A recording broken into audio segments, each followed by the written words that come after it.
those of you that are out in Facebook world, and those of you that are also on the Zoom call as guests.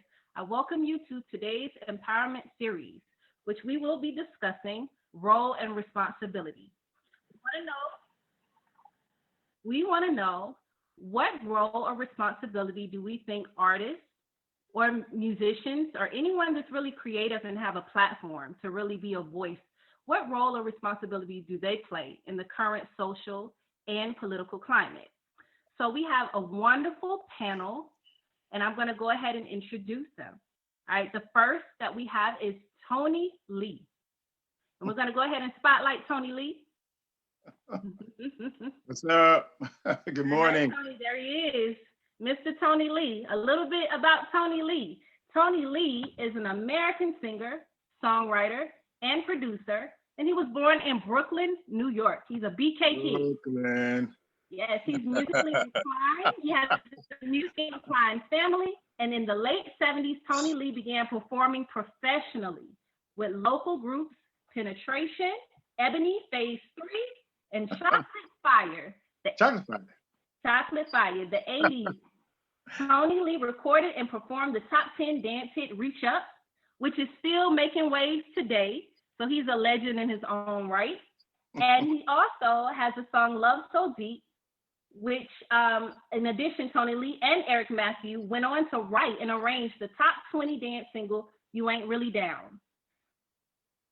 This was recorded by the group Status 4. Shout out to Status 4. We actually have a member on the line at this moment.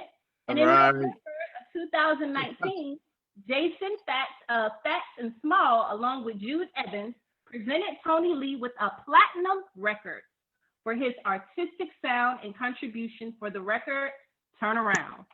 Yeah. Now, Tony Lee's goal is to bring peace, love, and understanding to those who experience his musical gifts through his love of music and inspirational messages he aspires to offer the world. Now, he offers love and healing from a musical perspective. Again, welcome, Tony Lee. Hey, everybody. How are you? God bless, and hope you're having a great and wonderful morning, because I am. Just finished my workout, so that's always good for me. Awesome. You know, how's everybody feeling? We're doing well. We're doing well. Good. Angela, first and foremost, thank you so much for asking me to be a part of this. You know, in this climate, as an artist, you have to understand that you have a responsibility to say something on what's on your heart from an artistic point of view, because that's what we do. Art changes the world, the whole world. So when we're able to express our views from an artistic nature, it even shines more light on what's going on, you know, to everyone else, you know. Case in point, I've been writing a lot of poetry this past summer, and I call it a Black Lives Matter collection of poetry, because it has touched my soul to see the injustice that's been going on against us as Black people in this country, in this world. So I wrote a certain piece. I want to start off with it, if you would indulge me. The piece is called In These Troubling Times. And it goes like this. In these troubling times, so much on my mind. In these troubling times, there is so much on my mind. Righteous anger, police brutality, time after time. What do we do? Injustice anywhere is injustice everywhere. Stand up and care about what's happening to us, to you, America. 16 violations. Where's the accountability against a white officer who should have been gone a long time ago? The process must be changed, or things will remain the same. Rioting and fires, Lord, please take us higher. We need a new normal in justice today. As much as we're different, we feel the same way, the same pain. How would you feel if that knee was on your brain? Selah. Powerful, Tony. Yeah. That's powerful. So that brings me to my next question for you. That's a very passionate and a very poignant piece of writing, and I know you're a songwriter. So how do you Let me ask you, your emotions or your thoughts on what's going on right now, does that inspire what you write, or is it the other way around? Do you write to inspire what's going on? Both, both. I think it comes from the first avenue, that what I see and I feel, I must write. Now, to what Mm-hmm. extent, to what level, at what is happening with this in this juncture of my career, it's coming out in poetic form. But don't be surprised that you may hear a song somewhere, in the future that comes from this, because I feel it, because I'm an African American in this country, and my dad and my grandfather, and the racism that they went through, I felt, because they told me the stories, you know, and so because of that, it lies deep within me to say something, take my platform and say something that can help create change, create different thought, awareness of what's going on with us and with people around the world, that they need to understand our plight and join us, whether you're white, green, whatever color you are. Join us in this fight that we're doing to, in a sense, save humanity, really, because it's about a worldview, in terms of freedom and being able to be free, you know. So Right. that's a big part of it for me. Okay. So Yeah. in the vein of, let's see, these icons that have come before us, you have Mahalia Jackson, who's actually was a gospel singer, right? And Yes. there is an attitude I found sometimes that, if you sing gospel, you should be kind of disconnected, right, from what's going on in the world. Just focus on singing about Christ, spreading the gospel. But Yeah. you have Mahalia Jackson that was actually labeled, the voice of the civil rights movement. And she Uh-huh. traveled with Martin Luther King. Yeah. Outside of African Americans, you have John Lennon, who was very vocal, used his music to speak on anti-war against the Nixon administration. So Hmm. just to give those examples, would you say that you could probably fall in line amongst those where you feel a duty to really use your voice to make change? And why do you think that is so important? If that's what you believe, it sounds like that's what I'm hearing. Why do you feel that's so important for artists to use their platform in Be, that way? because it's true. It's truth to power, and Okay. and the truth in the word, the truth will make you free. So what does freedom mean? Freedom of expression, to say what you see and how you feel about what you see. So yeah, do we have a responsibility? Without question. Without Mm-hmm. question. I mean, if you can go back to one of my greatest albums, Marvin Gaye, Let's, What's Going On. And that all Mm-hmm. came out of his brother's experience from being in Vietnam, and the things that he had to say. So yes, it's very important for us to understand life from many different aspects, and especially from a spiritual aspect, one to one, loving one another. I mean, if we talk about it from a biblical standpoint, Jesus was about love. So if that's what you think and how you look at your life, then you have to say, I had a friend of mine always said, where's the love at? And so you have to question that when you don't see it. You have to. And it's our artistic right to do that, and then to pronounce what we feel about it, so that we can share thought and consciousness with people around the world. And so yeah, I mean, I think about Malcolm X, Martin Luther King, I think about, Medgar Evers, John Lewis. He said good trouble. Let's get in good trouble. Well, you can start good trouble from a song. That's for sure. You know what I mean? So it can say something that can be spirited, uplifted, and motivating to be able to move forward, and create change. And with Mahalia, I mean, she was right there with Martin. She was right there. You know what I mean? So, Precious Lord, Take My Hand, all the songs she sang, she uplifted him. And he was able to go forth with that spirit and bring about truth, and justice with his life. So, yes, our responsibility is a duty to us to do it in the way you do. Oh, Yeah, okay.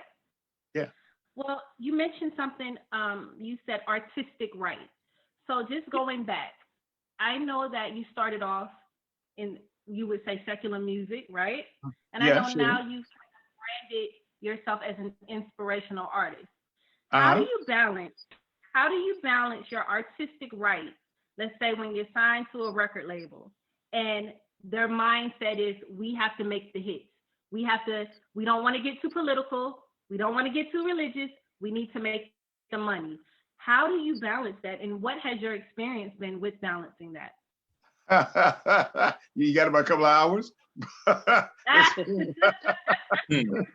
It's been an amazing time. But for me, I've been blessed the past 10, 15 years because I own my own label. And because of that, I'm the CEO of TSRI Music and Media. And I make the decisions on what I want to do. And so because of that, I'm able to have leeway in terms of, having a fix on what's going on in the world and try to bring about creativity from what's in my heart, what's in my soul. But when you're not, it just becomes a matter of who are you? It's like who are you and how do you want to be perceived? You know what I mean? And so the thing is that you have to make that decision. It's not the label. It really isn't. It's you. And if the label wants you to do something that it's not for you, then you gotta stand up for yourself and say, that ain't me.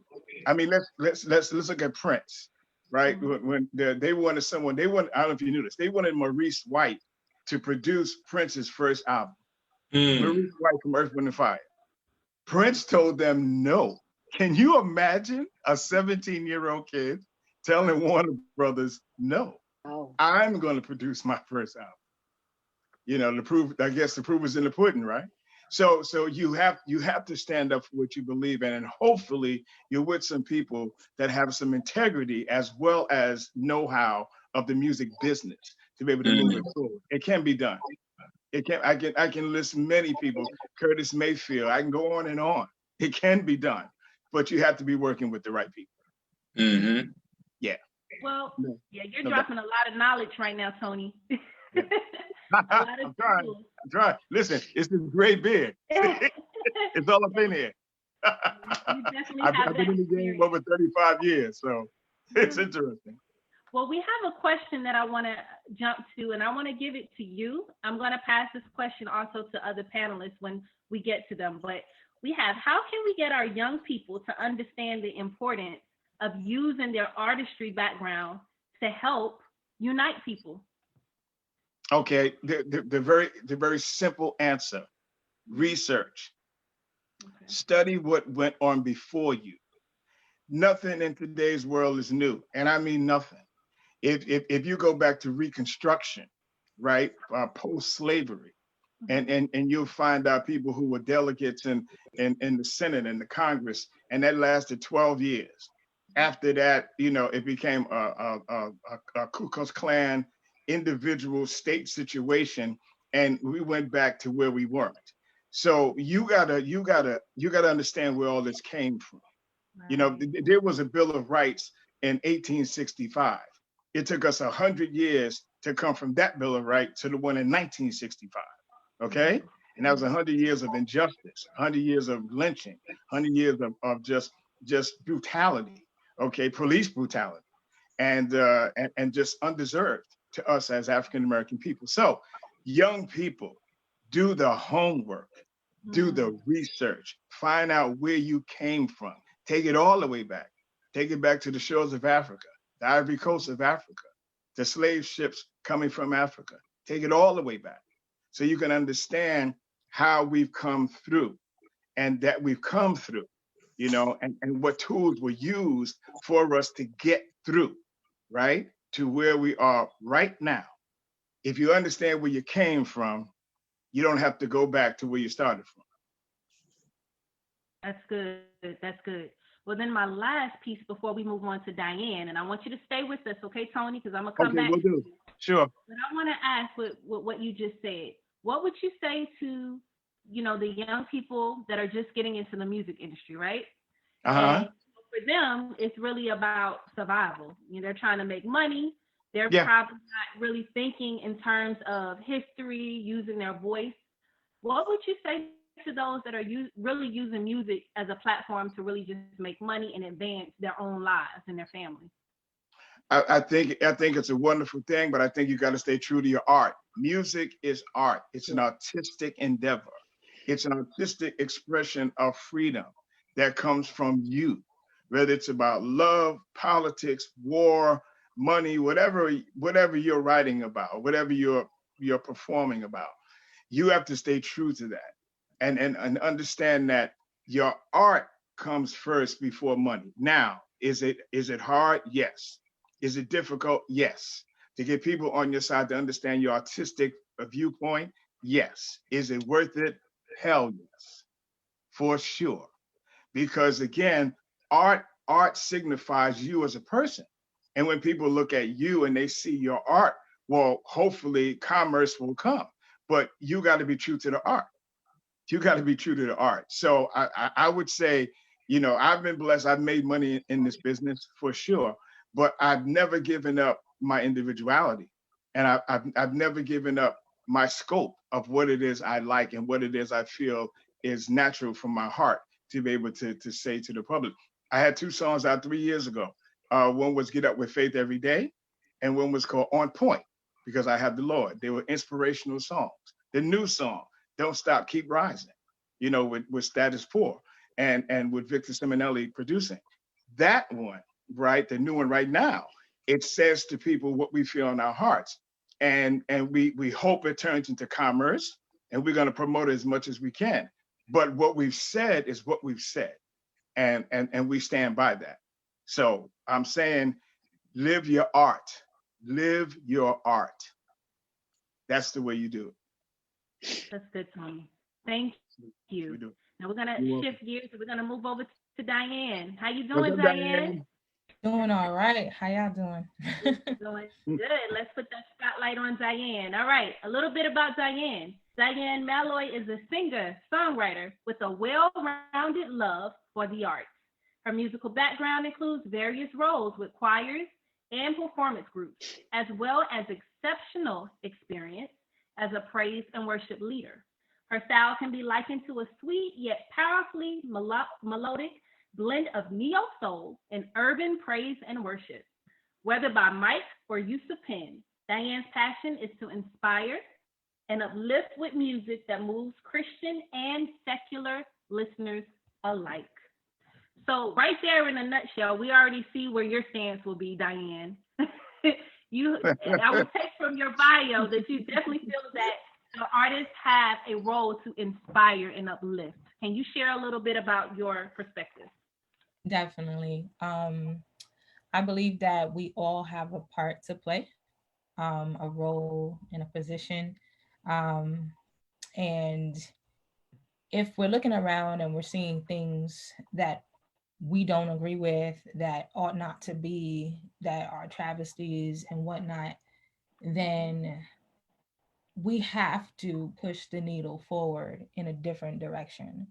And we are privileged as artists to have a gift that is very appealing to folks that might not otherwise listen to other people. When you might not listen to a speaker and you might, kind of zone out on what they're saying, you will listen to some music. And I think music has a great power to grab people's attention.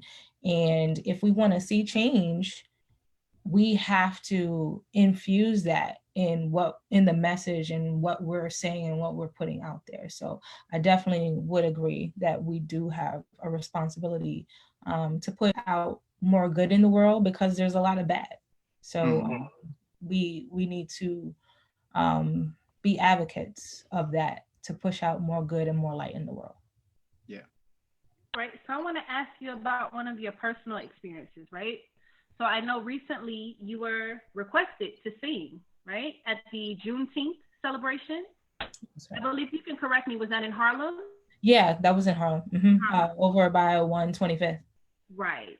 So in light of that, I know during that time we had some riots going on, as well as we had protests. And if I'm not mistaken, you actually not only sung, but you actually went on the ground and walked and marched with the people. Can you kind of talk about that and talk about how you felt? How did you feel during that experience, being able to share your gift, but also putting the legwork behind it in addition to using your voice? Right. So I'm going to kick it back just a little bit prior to that, because during that time, a few days or a few weeks before, we had the whole incident with George Floyd. And before that, Breonna Taylor and a whole host of others. So during this time, you know, we're in quarantine, locked down, not able to get out, and hearing like the news or even watching clips of the videos of what had went down, it kind of can put you in a place where you feel like you don't have power. You have the powers that be that are trying to literally strip your power, literally trying to make you believe that you don't have power. And literally, they are afraid of the power that is within you. So, you know, during that time, you know, I kind of felt that way, kind of felt like, oh man, like, what can I do? What can we do that, you know, maybe hasn't been done? The things that we're doing are not working. But when I got the call to be a part of the Juneteenth, it was called the March on Seneca, because if people out there don't know, Central Park was formerly called Seneca Village, and it was a place where a very affluent Black community, they lived and they held land there, and basically it was, I guess, taken away from them in order to, you know, build Central Park. I'm not sure of the exact, you know, details of whatever had to transpire in order for that to happen. But, you know, knowing, you know, our history in this country, they probably didn't get what was due to them in order to acquire that land. So anyway, there was a march on Seneca just to commemorate that, as well as the Juneteenth celebrations that were going on. And in me taking the engagement, you know, sometimes as an artist, even no matter how long you've been singing, sometimes you have a nervousness that comes with it. And that was added to it with the climate that was going on. But in me sharing my gift, in me singing, lifting my voice, I actually sang the Black National Anthem, Lift Every Voice and Sing. So it was literally like me being able to break away from the feelings of hopelessness, the feelings of what can I do? What can I give? But all that's required of us, no matter, you know, if you believe it or not, is required that you render your gift. There's a song that says, "What can I render unto God for all His benefits? What can I give?" And for me, my singing that day, as well as my singing in general, and you know, my ability to write songs that inspire and touch people, that is my gift. That's what I can give to God, and that's what I can give to the world. So during that day, like, it was such an uplifting experience. You know, fortunately, we had on our side just like um, a great environment. There wasn't anyone, you know, coming out of pocket, getting rowdy. Um, and you know, police kind of let us do our thing, thankfully. And we marched all the way from 125th in Harlem all the way to Central Park, and it was just amazing, you know, chance of like Black Lives Matter, we matter. And it just was incredibly inspiring. And I just, honestly, I felt more uplifted from doing the march than the actual singing. And which leads me to my point. Um, Sometimes we may not feel like we can pen the next, you know, what's going on. We may not be gifted to write that kind of a song, but we can do something. We can lift our voice, we can play a part. And like I said before, it's just important for us to play our position in whatever way. So that might mean after you sing whatever song you want to sing, you know, whether it be gospel, whether it be R&B, whether it be inspiration, whether it be hip hop, um, after you finish, after you get off the stage or you come out the booth, um, what else can you do? You know, what else are you giving? And even if you, like I said, even if you don't feel like you have that song or that voice to sing what's going on in America, you can sing your song, give your gift, and then turn around and be a part of something in a different vein in order to push the needle forward. That's good, Diane. Yeah. So a lot of great points that you bring up, even from your personal experience. So I have this question for you. Have you ever felt having such a strong, how can I say, a strong political stance by some? Like they may look at it like, okay, you're marching with Black Lives Matter, right? Or you're standing up, for, people that look like you. And there's people that exist that may not agree with that. Have you ever felt a hesitation or having second thoughts, thinking that that may interfere with your music or people accepting your music by taking such a strong stance? Has there ever been a conflict? I don't find that as a conflict. I just believe that, people talk a lot these days about, your truth. And I believe that, if folks can say all types of things are their truth, then I can stand in mine. And I can be confident to know that, my message is going to, or God's message is going to shine through to folks that it's meant to reach and folks that have an ear. He that has an ear, let him hear. So it's not going to touch everyone because everyone isn't there. Everyone doesn't want to be there. We see that even in the messages of just trying to get justice for what is needed. Everyone is not hearing. Some people are just going to be tone deaf no matter what you say, no matter how many recordings of, are given in the media. Like they just, whoever doesn't want to hear it, they won't hear it. But that doesn't mean that I don't have a responsibility to say it. I don't have, and what I say doesn't matter. So I don't find that as a conflict. I find it as a privilege and an honor to be able to use my gift to do good, basically. I'm just checking the chat. We have some questions, but I'm gonna bring up those questions in just a little minute. So just staying on this topic, my other question is, so I've heard criticism, and I know some of us, we actually know each other. We've had our own conversations, right, in private. But there's been some criticisms about the church being silent, and only bring that up. I'm sorry, give me a thumbs up if you guys can still hear me. Looks like the screen is frozen. I can hear you. All right, yeah, I can hear you. I can hear you. Okay, great. There's been criticisms about the church being silent, and I bring that up because I know you are a gospel singer, right?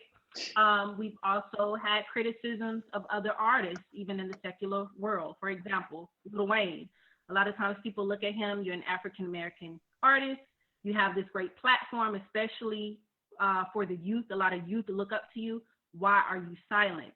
So I want to throw this question to you. How do you feel about that, about artists that choose to just make music and not do anything more, not march, not get on and speak out about issues?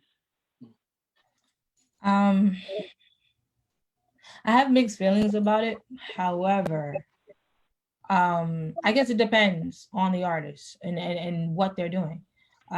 Because, for instance, as an artist, there is a lot of pressure, to do something, to say something, to be something, whether that something is positive or not. But there is such a thing as good pressure. Good pressure produces diamonds, let's say, so I think, just getting back to your question, I think it just all depends on what they are actually doing in their quote unquote being silent. Like, are you just giving feel good music, which is cool and which is definitely needed. Sometimes I need to just kick back and forget about all my troubles and listen to Luther Vandross. Like, you know what I'm saying? So that's good, and that's needed. Like I said, we all have a position and a role to play, but are you putting good in the world? And that's the question that you have to look in the mirror and ask yourself every day. We're not responsible for doing anything more than what God has gifted us to do. But if we're in direct disobedience to what we can do, then that's where the problem is. Man is going to always want you to do more of something, less of something, but are you doing what God wants you to do? And that's the question. And sometimes that may mean just sticking to the feel-good music and bringing people joy and light and laughter. Sometimes we need a break from all the stress and the pressure, and just being able to listen to something that's funny, just being able to dance or let loose with friends. So we all have a position to play. But if in your being silent, quote unquote, you're saying other things that are like tone deaf to what's going on in the world, and that would contribute to more negative things happening, or perpetuating certain stereotypes that we as a community actively want to fight against. Or if you are saying one thing in your songs and trying to push for other things in your life, you're kind of being hypocritical, and you got to kind of find a middle place where you can kind of be solid all the way through. And that's what I would say. I don't think everyone has to necessarily get out there and march. I don't think everyone has to necessarily, sing gospel music, but I believe that we ought to be doing what God has given us to do, and we ought to be doing that well. And if you're not, then you really need to check yourself, especially in this climate. Well, on that note, Miss Diane, that was some good stuff, good information. And I do want to talk more about a couple of things you said, but we're going to go ahead and shift over to Mr. Jorge Gonzalez, also known as Jay Diaz. Thank you, Diane. No problem. Stay with us. All right, we got him highlighted. Hi, Jorge. How are you? Peace. Good. How are you doing? I'm doing well. All right, I'm going to share a little bit about Jay Diaz. And let me ask, on this forum, would you prefer to be called Jorge or Jay Diaz? You can just go by my artist name, or it doesn't matter. Like, you can just do it interchangeably. It's fine. Okay. Well, a little bit about Jay Diaz. Jay Diaz is born Jorge M. Gonzalez. He's an Afro-Latino breakdancer, MC, live sound engineer, producer, public speaker, and songwriter. I'm going to add innovative songwriter because he does a lot of spoken word. I've been following up on everybody. And he's active since 2002. Jay Diaz has performed and released projects independently and as part of the defunct hip-hop duo Black Rose. Jay Diaz's latest solo project, Bar Therapy, is available to stream on SoundCloud. All right, Jay Diaz. So I'm going to throw these questions to you. First of all, I want to ask you, what motivated you to get started in music? That's number one. And then share your perspective on the role and responsibility of an artist. So what got me started, the first thing you led with me being a breakdancer. I started doing that at 4 years old, not competitively or anything, but, and hip hop culture, there was always an entry point. So my entry point was breakdancing, and then it came into listening to MCs. The main MCs that influenced me early on, like the first ones I knew by name were LL Cool J, Public Enemy, Heavy D, and then later on, the artist that actually got me to rap and the album that got me to rap was Nas's It Was Written. So at 13, that's where I started, and that was my entry point. The other question was, can you repeat that again? Sure. What is your perspective on the role and responsibility of an artist? Role and responsibility of an artist, as the two other panelists have already said, you have to live in your truth. That's first and foremost. I think especially now, it's important that you live before you preach, meaning that whatever that you live is what you're going to put in your art. And there can't be a disconnect between the two. If you are really about being a social activist and being about the people and everything else, your art should also reflect your life. There shouldn't be a disconnect. And I know that there's a pressure for artists to make income, but at the same time, if you live in your truth and work your purpose, everything is going to come after that. And I think the role and responsibility of artists first and foremost is to be who they truly are and not be a caricature, not promote stereotypes, not to just be who you are. And sometimes that's going to evolve. So where you start is not going to be where you are later on, or you can evolve, you can change, you can grow. So that's another thing. Be open to that as well. Gotcha. All right, that's good. Well, I have a question with the last thing that you said. So I know I asked Tony about issues with like record labels, right? What would you say for those artists that may have started off, right, where they are, oh, I'm gonna get a record deal, I'm gonna make this money, I'm gonna buy my chains, whatever their thought process is at the time. But as time goes on, they make that shift where they want to be, more outspoken. They want to make a difference. What guidance could you say, especially for our younger people, and how do you actually make that change?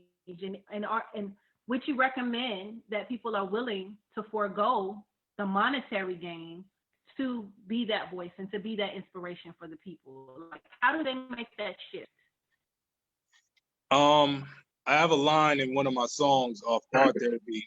It's called Pitfalls. And the opening line is, vain visions of Black women wearing my chain, youth goals turn to nightmares, seasons change. So basically, when I started emceeing, again, my entry point in the emceeing was Nas's It Was Written. And that album was an album that had just as much promotion in excess as it did social commentary, because Nas is, known as a storyteller, known as a person who speaks what he observes. So I followed in that blueprint, but the thing is, that blueprint was not for me. I learned that very early on, and also given the fact that I'm a believer as well, that wouldn't necessarily reflect who I am and what my upbringing was. So I made that my goal early on and my determination early on to say, this is the path that I know that I have to lead and I have to be in. And I think with young people, you have to know yourself before you know what you're going to do. If you don't take the time to get to know yourself and what your purpose in doing, then it's going to be a little bit more difficult to divorce what you are used to, what you're accustomed to. So let's just say you enter in the game and you're one way and you're making money. It's hard to divorce yourself from that. In order to, I have these new ideas and these new things, and they're not able to go into that route because of contractual obligations, or that money has yielded things like they have to take care of a family, and the family responsibility outweighs, man, I want to make this change, but I'm going to lose income, and that's going to take food out of my, wife and children's mouth, or my husband and children's mouth. So it's a difficult place to be in, but I think that all in all, every person has to make that decision for themselves. Right. I can't dictate to someone that this is what you have to do. It starts with you sitting down and be like, you know what, let me count the costs. Let me weigh the pros and cons. Let me, pray about it.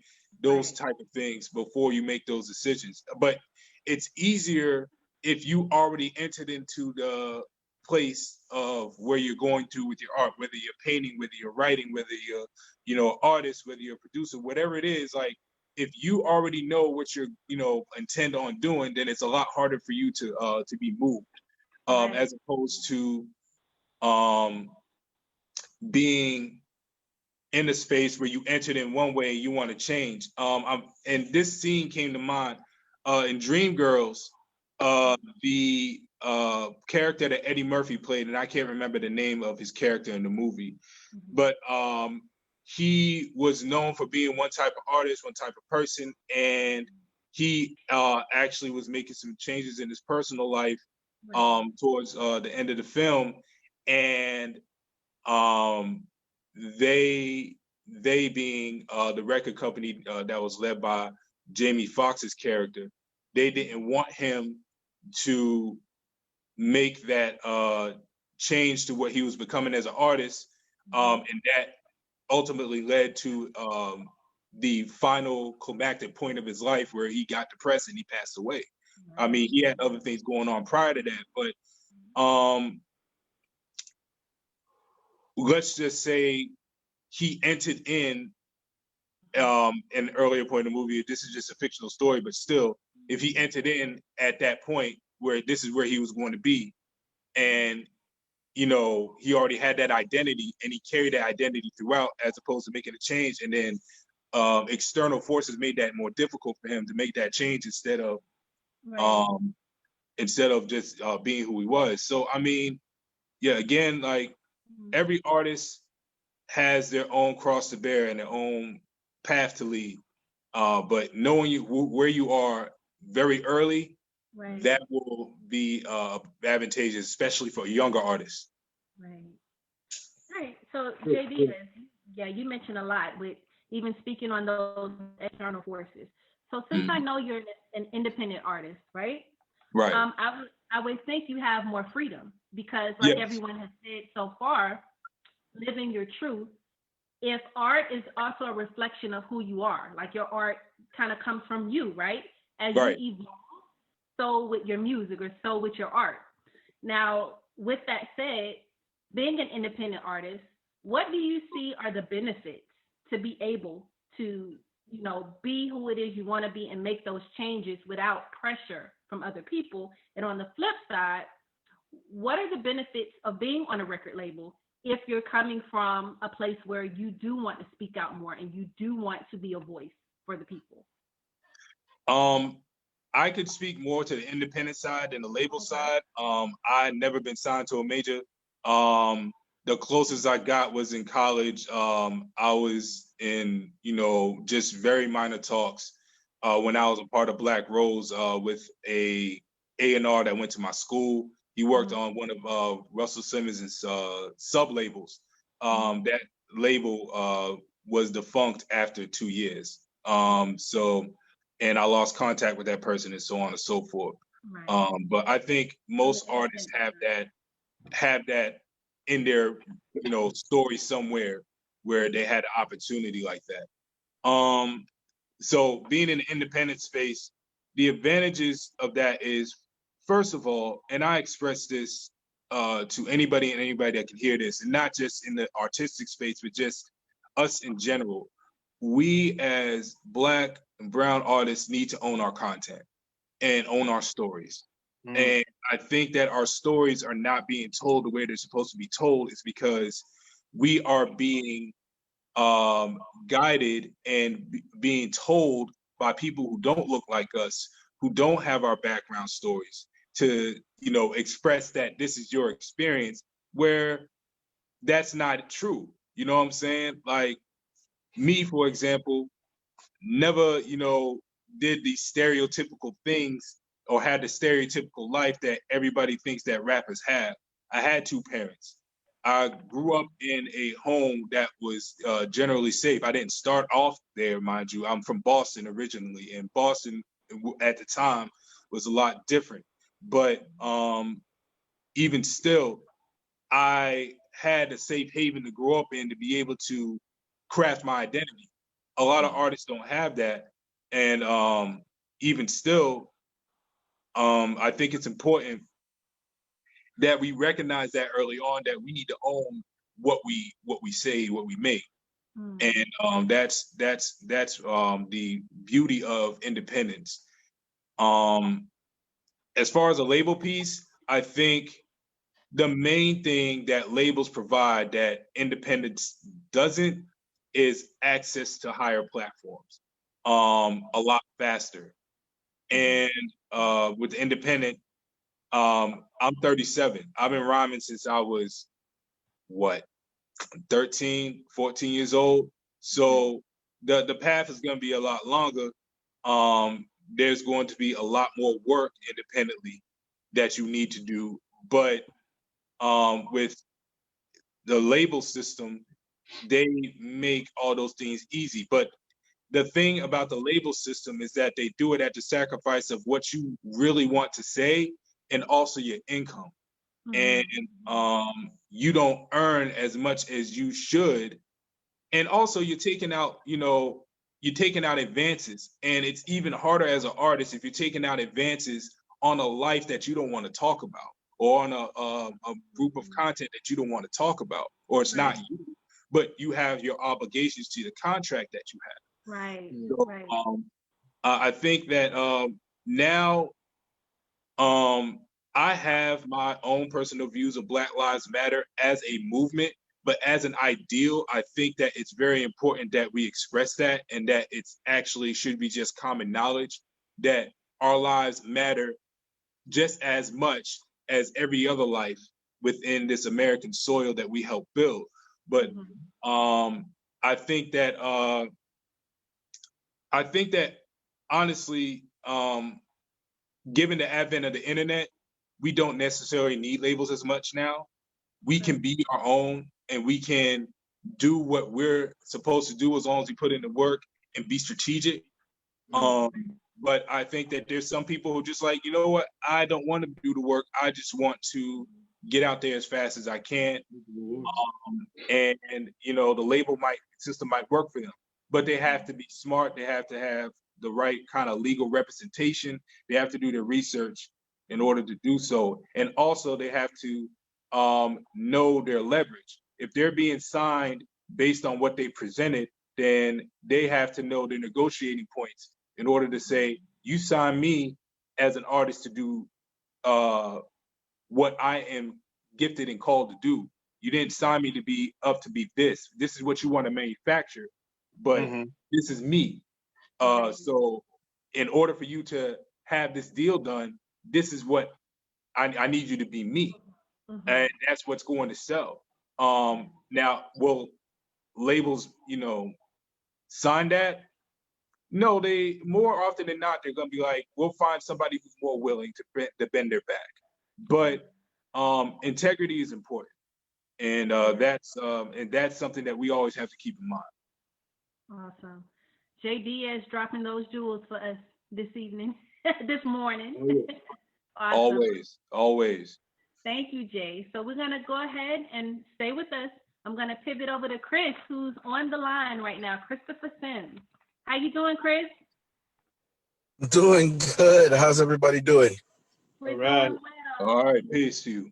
Good. Just a little piece. I know that Chris was called. He's always on call and ready to share his gifts, to bring comfort, to bring inspiration, whatever is needed. So I'm glad to see and hear that you're doing well.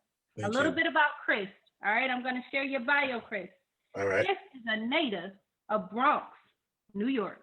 Christopher grew up in a family of musicians where he listened and played the drums. He listened and learned to play the drums. And after playing in the church for so many years, he was encouraged by his sister, shout out to the sister, to try his hand at singing, which he later discovered to be his passion. Well known for his powerful vocals and heartfelt worship, Christopher has collaborated with various gospel artists and groups such as B. Renee, Elder Matthew Greaves, and Praise Express Worship Ministry as a background vocalist and soloist. He had also served as worship leader and youth pastor at various churches. In 2017, Christopher received an award for Best Gospel Inspirational Song of 2017 for Lord, I Need You, presented by Random Radio Show. He was a male finalist in the 2018 McDonald's Gospel Fest and was nominated in 2019 for the Best Male Vocalist for the Kingdom Image Award.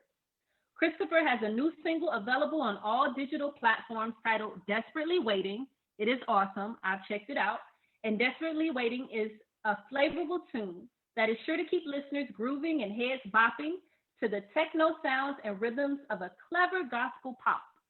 It is a song that will keep the soul uplifted and the heart hopeful for God's intervention and much needed providence, especially during these strenuous times. So again, we have yet another artist. He's coming from the gospel world, but also he's coming from a place of wanting to encourage people especially in times of need. So Chris, our opening question for you. What is your perspective on the role and responsibility of an artist, both secular or in gospel? Well, I'm gonna try to do my best to keep this short because I'm actually at a funeral right now, and Okay. they're actually calling me right now. But I'm gonna say my 2 cents, and I'm gonna run in and I'm gonna jump back on the call. I promise. Understood. So there's an author, Ron Luce. He wrote a book titled "It's Just a Tattoo and Other Lies and Other Myths Teens Believe." And in that book, he mentions how musicians and artists are modern day philosophers. Now, the philosophers were the individuals that are responsible for determining the direction of a culture or the culture of a people. And so that responsibility, and we see that happening with our musicians. We see that they'll put out content and put out music and live certain present certain lifestyles that our youth follow and believe that are real, and they try to mimic that. They try to live that life. They try to and I find it so interesting that if you speak to any of those artists, many of those artists that are presenting certain types of content, they would even tell you themselves that they would never allow their own children to listen to their music. And I think that's so interesting that they would pump that into our communities, something that they don't want their own children to hear. And so that responsibility, many of those artists really don't understand that responsibility, and they don't want that responsibility. But it's like if you have intercourse with someone, the possibility of you having a child is great, and that child is a responsibility that you probably didn't ask for, but it's one that you have that is yours at that point. And so that role and responsibility of artists, it's a heavy one, but it's a necessary one, and we have to be responsible with what we present to people. Okay. I know you have to run, Chris. If you have 1 second, is it safe to say you believe all artists are inherently role models? Are they inherently role models? I don't think so. Not all. I think again, becoming a leader in a particular area doesn't necessarily require you wanting to be a leader. It just requires that somebody is following you. So it could be one person that is watching you and looking at your life and wanting to mimic your life. You have just become a leader. And so that is, again, a responsibility that you may not have asked for, but it's a responsibility that you are expected to fulfill, nevertheless. Okay, Chris. Well, I don't want to hold you because I know you're going to bless the people with your voice. If you can, jump back on the line. If not, there's plenty more forums, okay? I certainly will. Thank you. Thank you so much. All right. Now I'm gonna just throw out to anyone else, and Aisha, I'm gonna get with you in just a moment. To all the other artists on the panel, based on what Chris just said, any follow-up comments regarding leadership? Do you view yourself as a leader? And what expectations do you think, whether it's parents, whether it's the people that's listening to you, what expectations do you think they would have of you at this time? Anybody can jump. Tony Lee, I'm gonna jump in because I got to run soon. Okay. Let me say this to you. Leadership comes from within. So what you believe in, right? What you stand up for, what people can see what you're about. You know what I mean? It's like you can go to church every day, and that's great, okay? But how you living? Because your living testimony is what this is all about. You know what I mean? So if you have leadership within you, then that means you have a avenue, a viewpoint with that you're going towards. And if it's a good one, then people will join in and follow. They just will, because they see that they have something that they're being enlightened by, and someone who is living what they're talking about to the best of their ability. You know what I mean? So it goes back to what we've all been saying. Continue to live your truth. And when you do that, you'll get people who will who will believe in what you're doing because you have you're sharing some of the same beliefs. And that's a great thing. I've been trying to show you this little thing. I've had it for about 3 years now. I don't know if everybody can see it. I'm gonna try to back it up a little bit. Can everybody see this? Yes. Okay. It says live your art, right? I wrote this about 3 years ago, and I kept changing the number from 2017 to 18 to 19 to now. So it's making me laugh because each year I just make the number what it is. Okay, I didn't want to make a new paper. I just wanted to keep the same message because that's what it is. Live your art. You know what I mean? So what I want to say, and as I leave, is that this has been a great forum. Thank you so much again, Angela, for inviting me. Everyone, I've learned something from everyone here today. And being in my 6th decade, what I've learned about this life is that never stop learning. That's what I learned about this life. Never stop learning. You know what I mean? And everybody continue to keep doing what you're doing. It's an amazing forum. Angela, invite me again because I would love to be a part of it. And in the parting words, don't stop. Keep rising, because that's what we do. Indeed, absolutely. Thank you, Tony. Tony, peace and love to you.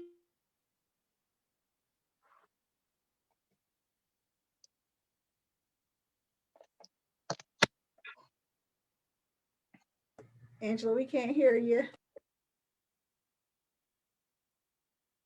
Where can we find the music? Repeat that, Angela. Repeat it. Where can we find your music, Tony? And what's in the works? Okay, I'm sorry. You can find it at right now. It's on all forums actually. So if you go to Spotify or anything like that, it's there. You can go to TrackSource. TrackSource we have 18 different mixes from DJs all around the world that have mixed or remixed this record. Don't Stop, Keep Rising. It just became number 11 on the UK charts in London. So that's a blessing for sure. We're looking to get as high as we can go. But more importantly, during this time of COVID and overt racism and things that we have to fight every single day, the message speaks clear. Don't stop, keep rising, because as a people, that's what we do. We don't stop. But the thing is, get wiser, get smarter, understand more about what you're doing, and be able to help somebody else along to do the same thing, not to stop, keep rising. We work well together because that's what we do. We lift up each other. So you can buy it in any social media forum that you see. We thank you so much, and continue to keep doing what you're doing. Everyone, continue to keep doing what you're doing. All right. God bless. Peace and love. Peace and love, brother. Peace and love. Yes. All right. Anybody else before we move to Aisha that want to jump in on that piece regarding role models and being a leader? Anybody else? Yeah, I just want to jump in real quick and say that in 2 minutes, Chris managed to totally just drop gems, and which was amazing. You know what I mean? All the jewels. Yeah, basically. But I want to just kind of piggyback on what he was saying about leadership. It is true. Once anyone is following you, you inherently have become a leader, whether you liked it or not. And the question that you want to ask yourself, because that is true, is where am I leading people to? Am I leading them to destruction, or am I leading them into better things? And ultimately, where you end up leading them is an indictment. It can be an indictment on yourself. The blood can be on your hands, or it can be a crown in your jewel. You know what I'm saying? So you got to ask yourself, where am I leading these people to? And if you're uncomfortable with the truth of where you're taking them, then you probably need to do some soul searching. Probably need to make some changes. That's good, Diane. Thank you. All right, we're going to move on to Aisha Jaguar. She is a consistent panelist with ETQW. Welcome, Aisha. Hello, everyone. Go ahead and highlight Aisha. So you're going to wrap this up for us, okay? A little bit about Aisha Jaguar. Aisha is a Community Board 12 member here in Queens, New York, and has experience working with the New York State Senate as a constituent liaison. She's also a children's advocate. and educator with extensive training in early childhood development, youth development, and school leadership. She's also a member of the NAACP, and she is a sorority sister and member of the National Sorority of Phi Delta Kappa Incorporated, which is an educational sorority that she proudly serves. Welcome again, Aisha. Now your take on Welcome. Good morning, all everyone. of these. Good morning. Morning. So your take on everything that you've heard regarding the artists that we have on the panel, and what do you think is the biggest influence that art has on our youth? Okay. And I'm going to just wrap it up, and I'm going to try to really be brief with it. Music sets the atmosphere. As an educator, it's one of our key foundations of helping with the development, the cognitive thinking for children. I work with the early learned children. As a director, and I ran schools, I played music in the morning because of the community that they lived in. I didn't know what type, what their home setting was like. I didn't know what they were, coming into, but when they came into a school setting, I had jazz music playing, I had Latin music playing, I had Caribbean music playing. Some of it was education, some of it was just, uplifting music to get the day going, because music sets the atmosphere. And one of the key components was, we want to get children to learn. If you notice anything about schools use a lot of music. It's part of our curriculum. It's part of how we use it, we utilize. We teach children from dance. We teach the art of music, playing instruments and things of that nature. And, of course, they're going to find, composers that are very instrumental, historical, and things of that nature. And then you have some fun teachers that'll play the hip hop songs where the kids can relate. And I'll use a prime example. I worked with the 2- and 3-year-olds. They didn't want to hear, A, B, C. No. They wanted, hey, something that had a lot of rhythm and it had a lot of beat to it. We got the kids going. I'm not a mom yet, but I'm an auntie. I have nieces and nephews, and they're younger, 5 to 11. And, I'm curious on what they listen to. Now, when they're around me, of course, I'm going to play clean music. I'm very conscious of what I censor in my household. Now, as artists, I enjoy all art music. I enjoy all genres of music. But do I control an artist? No, it's their craft. It's their livelihood. Some like different genres, as Diane was saying, like worship and praise, or you're doing hip hop, or you're doing whatever, music of the genre that the artist is into. I think as a responsibility, it's pretty much on the parents. You have a lot of artists that says, no, my child's not going to listen to what I sung and I composed, and they're not going to be privy to it. But is it a lifestyle for me to make money? Is it their responsibility to find a way of making a living? They're going to do what they have to do. The same way how we see music as art, as it was spoken before. Teaching, it's a craft. I don't expect an artist to come in my classroom and go, look, listen, I don't like how you teach because my kid is not learning. Okay, it's up to that parent to go home and say, okay, well, let me craft this way, so this way my child can learn. The same way with music. Music is very influential. It has several different purposes, for cognitive thinking and something like, as a kid growing up, my parents had us listen to different genres of music. I don't know, like one of the songs, Sunday, Monday, Tuesday, Wednesday, Sunday, Saturday, I didn't know what that meant until I got older. I days of the week. So, I learned how to do the days of the week from that song. And when I got older, I was like, oh, she ain't talking about that. She talking about something else, Saturday Love.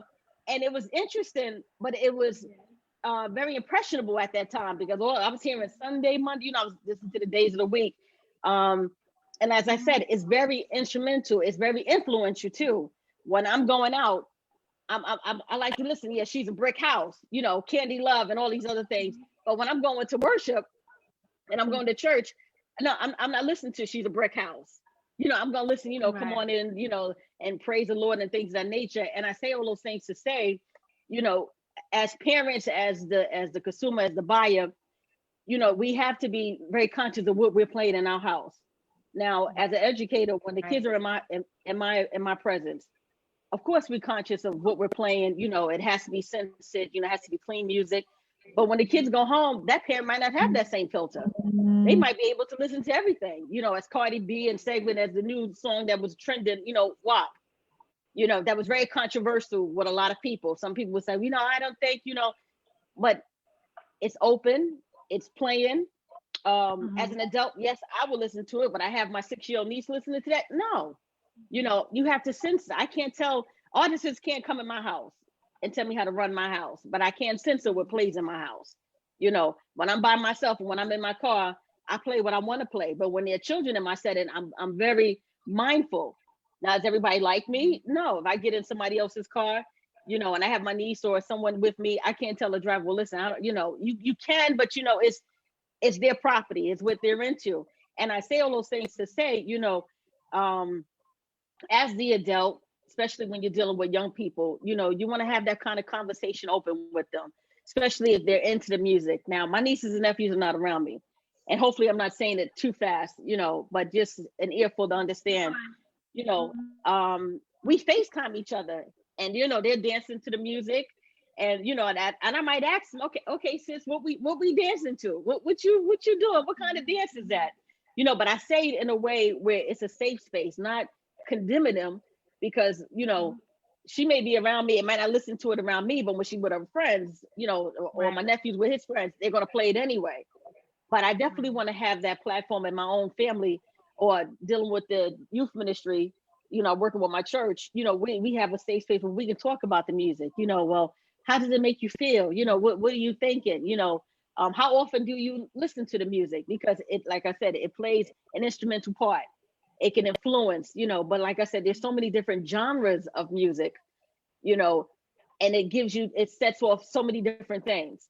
Now, like I said, again, with the responsibility of it, it's up to that particular person in that household that have the young people that are very impressionable. No, I don't expect an artist to be a role model for my kid. No, I don't look at, I enjoy every artist in their music, like from Jay-Z to, to any other artist that comes in and plays any music.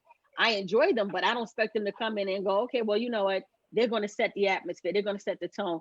No, it's your responsibility. As Chris has said, some of these artists don't even let their own kids listen to the music.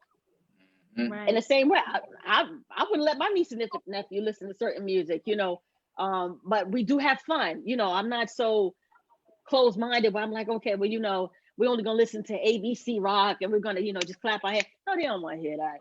They want to hear what's trending, what's going on, and I appreciate all types of music, but I'm conscious on what vibes is set off. And we just enjoy it as we take it. It's an art. It's a form of art, and we appreciate it. Okay. That's good, Aisha. So I guess it's safe to say, from your view, yes, we know that music is very influential. Art in itself is very influential, but it is up to the parents. It's up to the community to really educate the children on what they're listening to. Because, you do have those cases now where you may not have a stable home. The parents may not be in a place where they're really guiding the kids. And so what would you say to those homes? I don't know if the teachers would have to step in, but when we begin to speak on censorship, you're saying you can't censor the artist, but it's up to the community to kind of censor those messages that are being sent. And so when the parents are not available, who takes on that role to guide the kids? Because they're bombarded every day, whether it's music or whether it's art through YouTube, right? Right. Who takes on that responsibility? Perspective. Well, hopefully, once you have that conversation with the adults or you having it with the parents, you kind of want to help them to be mindful and go, for me, I always like to ask the parents, well, what do you guys listen to when you're at home? What kind of songs that you play? Or if you're president with that, with the child, you can say, okay, you can kind of guide them in, and let them know, okay, this is appropriate, and well, right now this is kind of inappropriate, certain things that are going on, because they're not naive to the song, they're talking amongst themselves as peers, and you let them know there's a right time and place for it. And right now, and I'll just use again a 6-year-old. Okay, you singing WAP. She may not understand it fully or what it is, But you know, okay, well, you know, that's a little inappropriate for you, but it's a way of having that kind of communication with them. And I think, you know, conversation has to take place, whether it's in the home, whether it's with the teachers, you know, and they're talking about certain music, because we're always talking about it's part of our curriculum. You know, we have that space to really do it. But, you know, it's, again, it starts at home. So for another last question, so for those parents or mentors that take on that I guess overly censor their kids, right? So in other words, when the kids go out and they're with their peers, they're hearing all kind of music, right? Right. When they come home, maybe they have a parent or guardian, whoever, and they're like, oh no, you can't play that in my house. So it's kind of like they have these two dynamics. This is off limits, but when I go out here in the world, I'm saturated with it.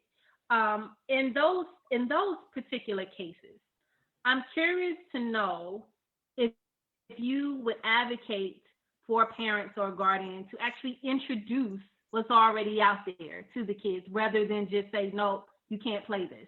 Should we be introducing what they're going to hear and then having the conversations? Or do you take the stance of that's inappropriate, we're not playing it? What's best?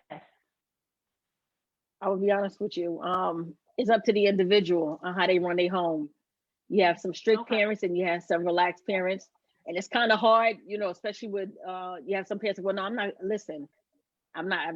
introducing anything. I'm not doing. So you kind of play by ear. And if you see it, you know, you can kind of not you introduce it, but, you know, what's around you, you're playing the music, but you're making sure it's also appropriate to where it doesn't go against what that parent is doing. Okay. So it's a little, you know, that's why I said it's a little hard for me to come and tell an artist, you know, exactly, well, listen, I need you to sing this way. Or you telling the Picasso, well, I don't understand your painting. You know, can you make it a little clearer? And they're like, this is my art. This is who I am. This is what I, you know, this is what I'm giving out, you know, and to each his own interpretation. Got it. All right. Thank you, Aisha. So we're going to go ahead and close out our forum. This has been awesome. I have a question for the panelists that are left on this platform. One question, and we'll start with Diane since she's still with us. What's one thing that you want your music to do? What would you want your music to speak to the people? What messages do you want to get across through your music? And this is a question for everyone. Go ahead, Diane. Okay, so the message that I want to get across with my music is that you can make it. Trouble is not going to last always, and that you can gain strength from looking up. No matter what's going on in your immediate community, your house, even within yourself as a person, the conflict that you have even within yourself or your own mind, you can transcend that, and your help is going to come from the God who created you to be victorious. So that would be the message that I would like to get through. Now, Diane, do you have any way for anyone that wants to contact you or would like to have you come and share your gift? Can you go ahead and put that in the chat as well as tell us?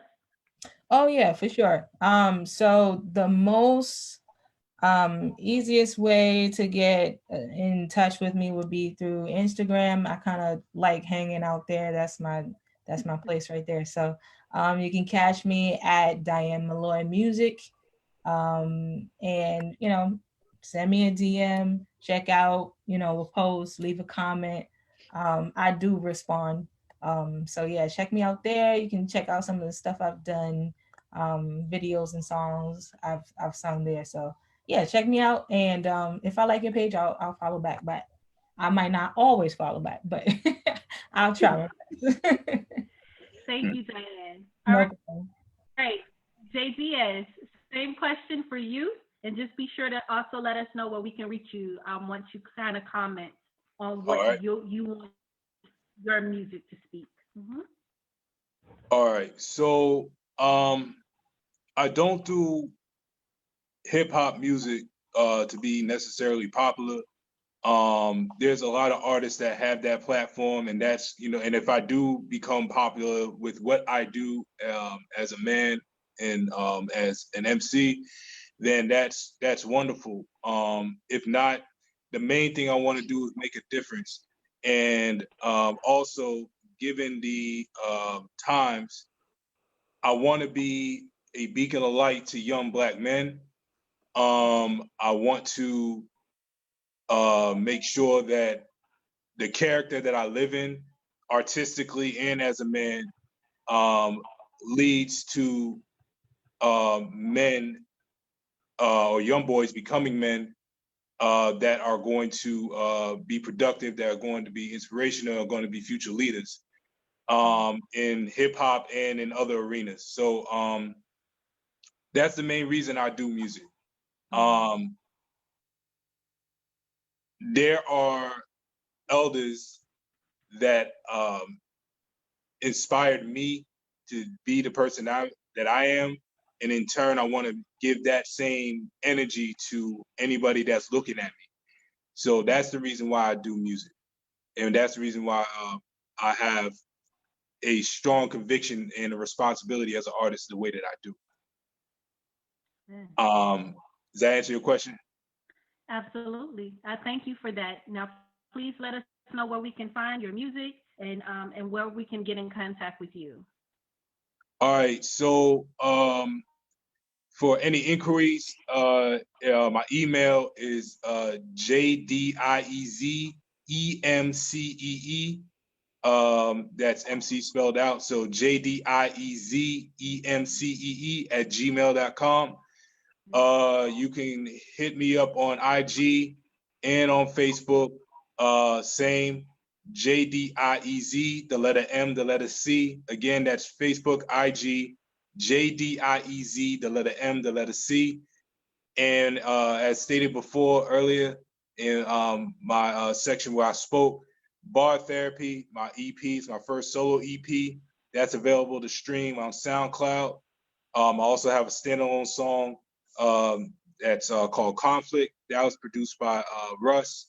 Shout to him. And Bar Therapy was produced by Mojo Media ATL. So shout to him. And just hit me up. I follow back as much as I can. I converse and support as much as I can. I also support other artists and small businesses, not just with the social media shares and everything else. I'll put money in your pocket if I have it. So if you got a good product, I mean, we can always converse, we can always build. And that's it. Thank you for having me on this panel, and thank you for giving me the opportunity to share my points of view. And I want to thank the panelists for everyone who spoke before me and after me. I learned a lot today.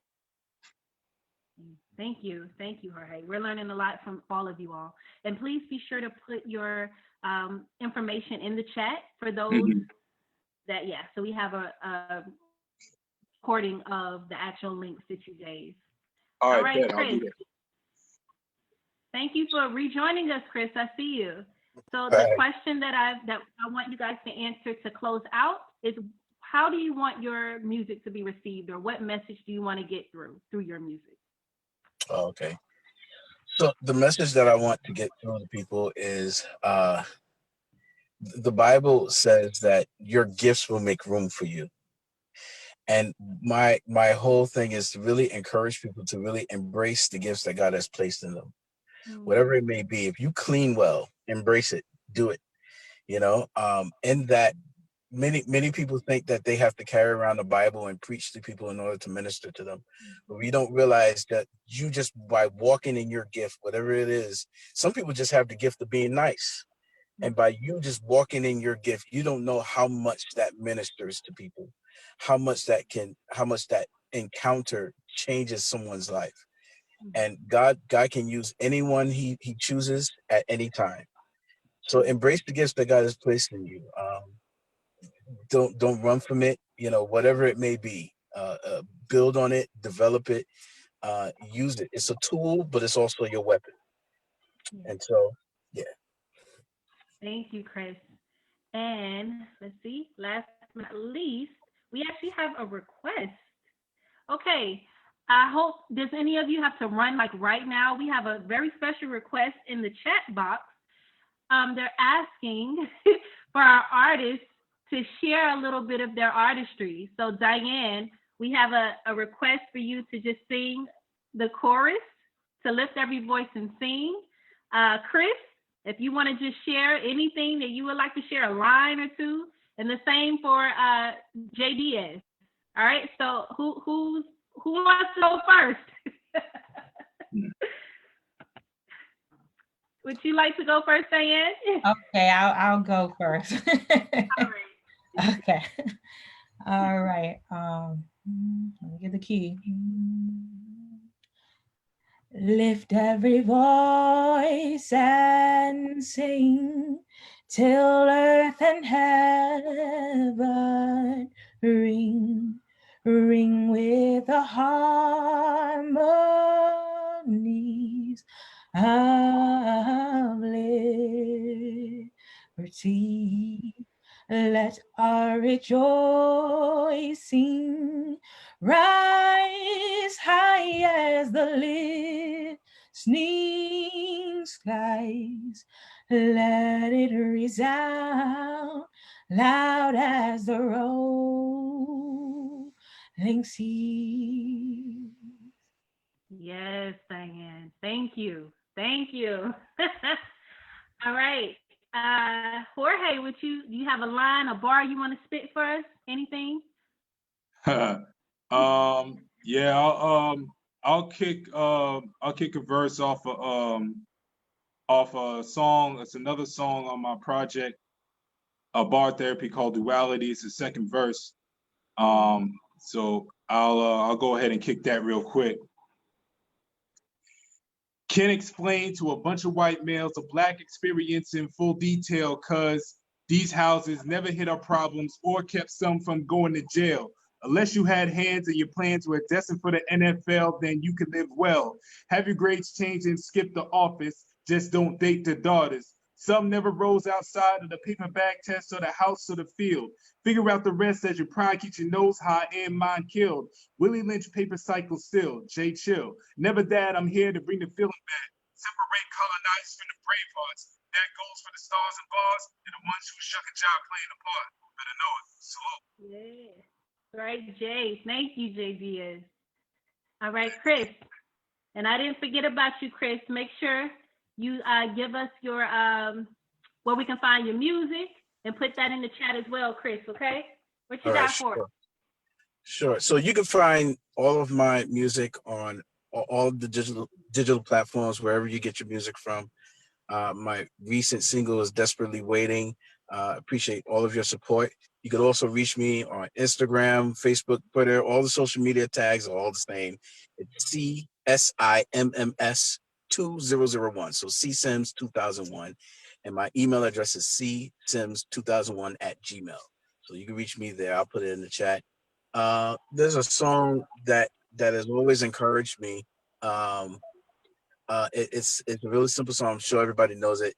You are my strength, strength like no other, strength like no other reaches to me.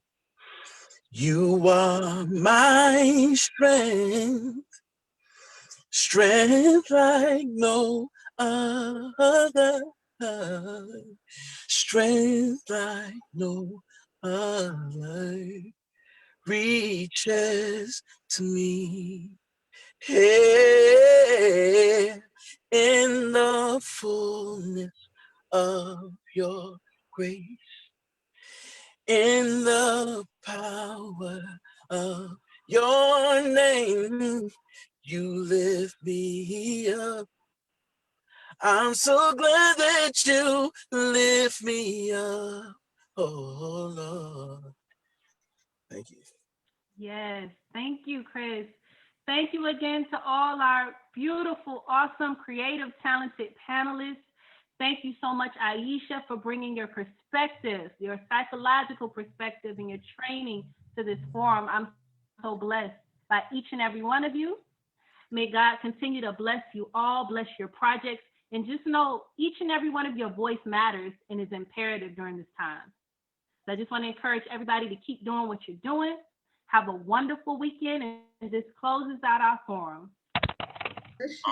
Thank you so much. Thank you, Thank you, Angela. Thank you, Melody. God bless everybody. Thank you, Melody. Melody, Angela. blessing. Awesome. Hey. Yeah.